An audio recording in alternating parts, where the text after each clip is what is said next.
ప్రేమకు హద్దులుండవు, ఎల్లలుండవు, వయసు కూడా ఉండదు అని ఇటీవల జరుగుతున్న ఘటనలను బట్టి చెప్పొచ్చు. పవిత్రమైన ప్రేమ ఎప్పుడూ ఓటమిని చవిచూడదు. అయితే ప్రేమ వేరు, పెళ్లి వేరు. ప్రేమతో మొదలై పెళ్లి వరకు వెళ్లని ఎన్నో జంటలు ఉంటాయి. అలాగే ప్రేమించి పెళ్లి చేసుకొని సాఫీగా తమ జీవితాన్ని సాగించే జంటలు కూడా ఉంటాయి. సేమ్ టు సేమ్ ఈ జంట అటువంటిదే. కాని ఒకరు ఇండియన్, మరొకరు ఇటలీ.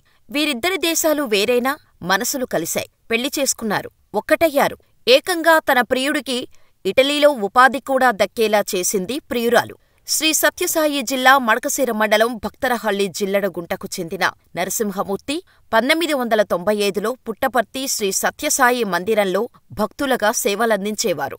ఈయన శ్రీ సాయిబాబాకు పర్సనల్ సెక్రటరీగా కూడా పనిచేశారు. అయితే బాబా దర్శనార్థం ఇటలీ నుండి కూడా భక్తులు వచ్చేవారు. అందులో ఎరుకబెత్తినెల్లి అనే యువతి కూడా ఒకరు. అక్కడ నరసింహమూర్తి మంచితనాన్ని గమనించిన ఎరుకబెత్తినెల్లి తన ప్రేమ విషయాన్ని నరసింహమూర్తితో చెప్పారట. కొద్ది రోజులు గడిచిన అనంతరం నరసింహమూర్తి ఓకే చెప్పేశారు. ఆ తర్వాత ఇద్దరూ పెళ్లి కూడా చేసుకున్నారు. అప్పటికే కానిస్టేబుల్గా కూడా విధులు నిర్వహించిన నరసింహమూర్తి ప్రియురాలితో పాటు ఇటలీకి మకాం మార్చారు. ప్రస్తుతం ఇటలీ ఎయిర్పోర్టులో సూపర్వైజర్గా పనిచేస్తూ పార్ట్ టైం యోగాధ్యాపకుడిగా కూడా ఆయన పనిచేస్తున్నారు. ప్రేమించారు, పెళ్లి చేసుకున్నారు. తన భర్తకు ఏకంగా ఉపాధి కూడా కల్పించింది ఆమె. ప్రస్తుతం శ్రీ సత్యసాయి జిల్లా మడకశిర మండలం భక్తరహళ్లి జిల్లెడగుంట ఆంజనేయస్వామి బ్రహ్మోత్సవాలు జరుగుతున్న నేపథ్యంలో ఈ జంట స్వగ్రామానికి వచ్చింది.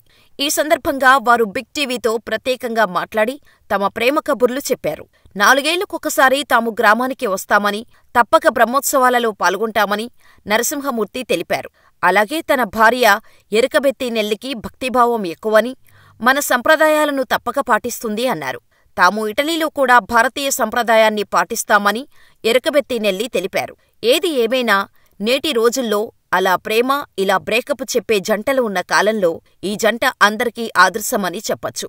పెద్దలు మనసు నొప్పించక ప్రేమను పెళ్లిలా మలుచుకొని ప్రియుడు వేలుపట్టి ఇటలీకి తీసుకెళ్లడమే కాక అక్కడ ఉపాధి కల్పించడం విశేషం. చివరిగా తనకు దేవుడిచ్చిన వరమని ఎరుకబెత్తినెల్లి గురించి నరసింహమూర్తి చెప్పడం వారి ప్రేమకు నిదర్శనంగా చెప్పచ్చు.